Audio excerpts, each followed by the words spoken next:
সম্মানিত ভিউয়ার্স, আশা করি সকলেই ভালো আছেন।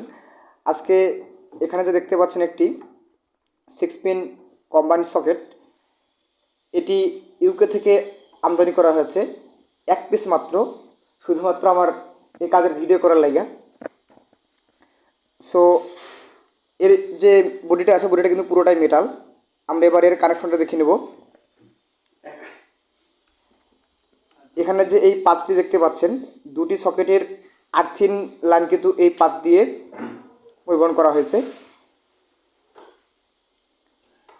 এবং এখানে আর্থিন, নিউট্রাল এবং লাইন কানেক্ট করা হয়েছে, সবগুলো সিম্বল দেওয়া আছে। সবার দেখবো আমরা ঠিকমতো কাজ করে কিনা। সুইচের সাথে কিন্তু ইন্ডিকেটর দেওয়া আছে, অন অফ, অন অফ। ধন্যবাদ সকলকে।